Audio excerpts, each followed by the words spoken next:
Hi friends, எல்லோரும் எப்படி இருக்கீங்க? இன்றைக்கி வந்து என்ன வீடியோன்னு பார்த்தீங்கன்னா, நம்ம ரோசிக்குள்ள ஒரு வீடியோ தான். ரோசியோட குட்டி இறந்துச்சுன்னு ஒரு வீடியோ போட நிறைய பேர் கமெண்ட்ஸ் பண்ணுறீங்க. ரொம்ப கஷ்டப்பட்டு, ரொம்ப பாவப்பட்டு, ரொம்ப ஃபீல் பண்ணி எல்லாருமே அனுப்பியிருந்தீங்க. எல்லாத்துக்குமே ரொம்ப நன்றி. நாய்கள் வந்து மனுஷங்களை விட ரொம்ப ஒரு பங்கு அதிகமாகவே பார்க்குது குட்டிகளை, அப்படிங்கிறதுக்காக தான் நான் வந்து வீடியோ போடுறது. அதில் ஒரு கமெண்ட்ஸ் வந்து எனக்கு ரொம்ப கஷ்டமாயிட்டு ஃப்ரெண்ட்ஸ். என்னன்னாக்கா, இந்த கமெண்ட்ஸை பாருங்களேன். நாய் எல்லாரும் வளர்க்கலாம், ஏன் வளர்க்கலாம், அதை பத்திரமா பார்த்துக்கணும், எவ்வளவு அலட்சியமாக பேசுகிற, குட்டி இறந்து போச்சுன்னு சொல்கிறியோ, உனக்கு அசிங்கமாக இல்லை, ஒரு அட்டை போட்டு தனியாக எடுத்து வைக்கணும், நீங்களும் ஒரு அம்மாவாக உனக்கு பொண்ணு இருக்கா அப்படின்னு சொல்லி கேட்டிருக்காங்க. அவங்களுக்கு நான் என்ன சொல்லிக்கிறேன் அப்படின்னா, நான் நாய் வளர்க்குறேன் அப்படிங்கிறத நீங்கள் வந்து எங்கள் பக்கத்து வீட்டில் இருந்து நீங்கள் பார்க்கல, சரியா? நான் வந்து ஒரு கொஞ்ச நேரம் ஒரு வீடியோ போடுறேன் அப்படிங்கிறதுக்காக அது மட்டும்தான், அந்த வீடியோ இருக்குது மட்டும்தான் அங்கே நடக்கும்னு சொல்லவும் முடியாது. நான் வந்து குட்டி எப்படி பார்த்துக்கிறேன், எப்படி வளர்க்குறேன் அப்படின்னு இந்த ரோசிக்கு வாய் இருந்துச்சு அப்படின்னா உங்களுக்கு பதில் அதுவே சொல்லியிருக்கோம். என்னை பொறுத்தளவு அதுதான். குட்டி வந்து இதுக்கு நிறைய தடவை குட்டி இறக்கும். போன தடவைலாம் 5 குட்டி போட்டிருக்கு. 5 குட்டியில் ஒரு குட்டி இறந்துட்டு. ஏன் அப்படின்னா, அது கடைசியாக போட்ட குட்டி ரொம்ப பொடியாக போட்டிருந்துச்சு. அது இறந்துட்டு. நம்ம இருக்கிறோம் வைக்கிறோம் அப்படிங்கும் போது, உயிர் இருக்குது போகுதுன்னு அது கடவுள் ஒன்று எழுதிட்டாருன்னா யாராலையும் எதுவும் நடக்க முடியாது, நிறுத்த முடியாது. அதுதான் என்னையை பொறுத்தளவு நான் நினைக்கிறது. அது மனுஷங்கள உயிராக இருக்கட்டும், மிருகங்களோட உயிராக இருக்கட்டும், எதுவாக இருந்தாலும் ஒன்று தான். அதே மாதிரி தான் வந்து குட்டி எப்படி இறந்துச்சு அப்படின்னாக்க, நாங்கள் வந்து நைட்டு கூட நான் கதவை திறந்து எழுந்திரிச்சு தான் வந்து பார்த்தேன். அப்போ கூட நல்லா தான் இருந்துச்சு குட்டி, நல்லா தான் படுத்துருந்துச்சு. குட்டி போட்டு எனக்கு தெரிஞ்சு ஒரு 2 மணி நேரத்தில் நான் குட்டியை எல்லாம் க்ளீன் பண்ணிருச்சு. அது தொப்புள் கொடியெல்லாம் கட் பண்ணி நல்லா க்ளீன் பண்ணிருச்சு. உடம்பும் கொஞ்சம் நல்லா காஞ்சிருச்சு. நான் என்ன பண்ண ஒரு 4 மணி நேரம் 5 மணி நேரம் விட்டுட்டேன். அதுக்கப்புறம் என்ன செஞ்சேன், அப்புறம் பெட்ரூமில் கொண்டு வந்து போட்டுடலாம், ஏன்னா மழை பெஞ்சிக்கிட்டு இருக்குது, ரொம்ப வந்து காற்றடிக்குது, குளிரும் அப்படிங்கிறதுக்காக கொண்டு வந்து. எப்போதும் இந்த பீரோ கடியில் தான் எப்போதுமே குட்டி போடும் ரோசி. இது வந்து 4வது டைம் குட்டி போடுது. பீரோ கடையில் தான் குட்டி போடும். இந்த தடவை வந்து அப்படின்னா, என்னோடய ஹஸ்பண்ட் காலையில் 7 மணிக்கு வெளியே வந்து வேலைக்கு போனாங்க, ஆஃபீஸ் கிளம்பிட்டாங்க. சரி, ஆஃபீஸ் கிளம்பிட்டாங்கன்னா அவங்கள அனுப்பி வச்சுட்டு இங்கிட்டு வந்து பார்க்குறேன், இங்கிட்டு குட்டி போட்டிருக்கு. அப்போ தான் பாத்ரூம் போகட்டும் அப்படின்னு நான் கதவை திறந்து விட்டுருந்தேன். கதவை திறந்துட்டு உள்ளே அந்த ஜெர்மன் ஷெப்பர்டு குட்டி வந்து உள்ளே வந்துடும், பப்பியும் லில்லியும் வந்துடும், இப்போ ரோசி வந்து சண்டை போடுங்கிறதுக்காக நான் வந்து வெளியே விட்டுருந்து கிரில் அடைச்சிருந்தேன். அந்த சமயம் போய் அந்த சின்ன கேப்பில் போயிட்டு அது கதவை சாத்திருக்குன்னு நினச்சிக்கிட்டு அது வெளியில் அங்கே அந்த ரூமில் குட்டி போய்ட்டு, ஆனால் வந்து அந்த ரூம்லேயே தான் படுத்து இருந்துச்சு. இப்போலாம் இந்த தடவை ஃபுல்லாக வெளியில் உள்ள அந்த ரூம்லேயே தான் படுத்துருந்துச்சு.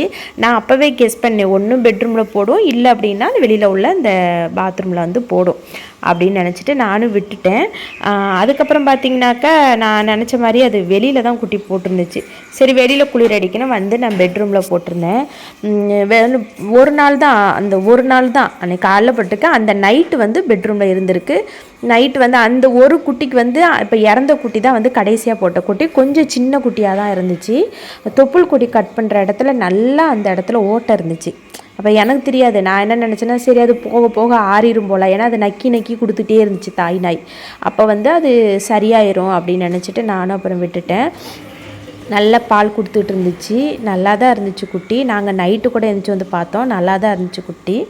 அப்போ காலையில் எழுந்திரிச்சு பார்க்கும்போது குட்டி இறந்துருந்துச்சு. ஆனால் குட்டி வந்து விரைக்கலை, அப்போ தான் வந்து இறந்துருக்கு. காலையில் நான் வந்து ஒரு 7 மணிக்கு எழுந்திரிச்சு வந்து பார்த்தேன். அதுக்கப்புறம் அதுக்கு முன்னாடி ஒரு 4 மணிக்கிட்டலாம் என் ஹஸ்பண்ட் வந்து எழுந்திரிச்சு வந்து பார்த்துருக்காங்க. பாத்ரூம் எதுவும் போகுதான்னு கதவை திறந்து விட்டு அடைச்சிருக்காங்க. அப்போல்லாம் குட்டி நல்லா தான் இருந்திருக்கு. அதுக்கப்புறம் தான் வந்து குட்டி இறந்துருக்கு. ஏன்னா குட்டி வந்து விரைக்கலை. சரி, ஒருவேளை இப்போ தான் ஒரு வேளை ஒரு மாதிரி இருக்குமோ, ஒரு வேளை இறந்துருக்குமோன்னு சொல்லிட்டு நானும் ஹார்ட்டெல்லாம் கொஞ்சம் லைட்டாக ப்ரெஸ் பண்ணி பார்த்துட்டு கொஞ்சம் வந்து ஆக்சிஜன்லாம் கொடுத்து பார்க்கலான்னு சொல்லி ட்ரை பண்ணோம். அதனால் குட்டி வந்து இறந்துட்டு.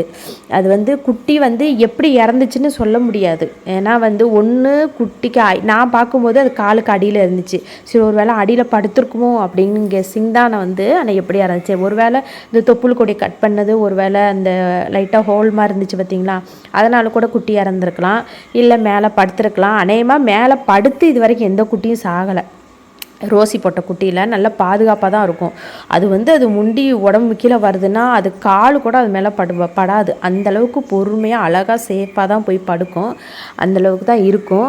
குட்டி இப்படி தான் இறந்துச்சு. குட்டி வந்து இறக்குறது போகணும் இவ்வளோ அலட்சியமாக அசால்ட்டாக சொல்கிறீங்க அப்படின்னா, நாங்கள் கஷ்டப்பட்டு புலம்பி சங்கடப்பட்டு முடிஞ்சிச்சு. அதுக்கப்புறம் வந்து உங்கள்கிட்ட நான் வீடியோ எடுக்கும்போது நிறையா அது வந்து அந்த குட்டியை நான் என்கிட்ட எடுக்க விடலை. அப்புறம் என் ஹஸ்பண்ட் வந்ததுக்கப்புறம் தான் சரி அதை கொஞ்சம் அங்கிட்டு நான் கூட்டிகிட்டு போயிட்டு அப்புறம் குட்டியை எடுத்துகிட்டு போய் புதைச்சாச்சு. அதனால தான் வந்து இது வந்து இதை புரிஞ்சிக்காமல் என்னமோ நாய் வளர்க்குறத இவங்க தான் பக்கத்தில் இருந்து பார்க்குற மாதிரி என்ன செய்கிறாங்க அப்படின்னாக்க இப்படி ஒரு கமெண்டை போட்டிருக்காங்க. அந்த கமெண்ட் போடுறதுக்கு எப்படி வந்து மனசு வருதுன்னு தெரில. இது வந்து எங்களுக்கு நாங்கள் நாய் மாதிரிலாம் நாங்கள் வளர்க்க மாட்டோம். நிறைய செலவழித்து நிறைய கேர் பண்ணி அப்படி பார்ப்போம் நாங்கள் ரோசியை வந்து. இப்போ வந்து இன்னும் 2 நாய் சேர்ந்துருக்கு. 3ஐயும் சேர்த்துட்டு 3 பேருக்கும் ஒரே சாப்பாடு தான். ஒரு சில ரோசி வந்து ரொம்ப சாப்பாடில் அடம் பிடிக்கும். ஸ்பெஷலாக சாப்பாடு வச்சு தான் ரோசிக்கு நான் அவ்வளோ அழகாக பார்த்துக்குப்பேன். ரோசிக்கு தெரியும் யார் என்ன சொன்னாலும் அது நாய்ங்கிறத விட அதுவும் எங்களில் ஒரு ஜீவன் தான். அந்த மாதிரி தான் அது. சாப்பாடு வச்சாலும் வைக்கிறதா இருந்தாலும் எதுவாக இருந்தாலும் சாப்பிடல அப்படின்னா உடனே நான்வெஜ் ஏதாவது வச்சுருவேன். இந்த மாதிரி தான் கவனிச்சிக்கிறேன். அது போடுற குட்டியும் அதே மாதிரி தான். குட்டியும் வந்து பார்த்திங்கனாக்கா கரெக்டாக இன்ஜெக்ஷன் போடுறது எல்லாமே நல்லா தான் கவனிச்சுக்குவோம் நாங்கள். இந்த தடவை குட்டி கம்மியாக போடுறது நல்லது தான், அதுக்கும் நல்லது தான். அது மட்டும் இல்லாமல் இருக்கிறது வாடகை வீடு. ஏற்கனவே 2 டாக் இருக்குது, ரோஸ் 3 டாக் இருக்குது. இதில் குட்டி போட்டு குட்டி வேறு மெயின்டைன் பண்ணுறது ரொம்ப ரொம்ப ரொம்ப ரொம்ப கஷ்டமாக இருக்குது எனக்கு. க்ளீன் பண்ணுறது வைக்கிறது ஃபுல்லாக இதுலேயே தான் வேலை போகும் எனக்கு. அந்த மாதிரி இருக்கும். இந்த மாதிரி கமெண்ட் பண்ணும்போது கொஞ்சம் பார்த்து யோசித்து பண்ணியிருந்தீங்கன்னா கொஞ்சம் நல்லாயிருக்கும். கமெண்டை வந்து போட்டுட்டு டெலீட் பண்ணிட்டான்னு நினைக்கிறேன். ஆனால் அந்த கமெண்ட்ஸ் வந்து எனக்கு ரொம்ப கஷ்டமாக இருந்துச்சு. சரி அதை ஷேர் பண்ணலாம் அப்படின்னு தான் அந்த வீடியோவை நான் எடுத்தேன்.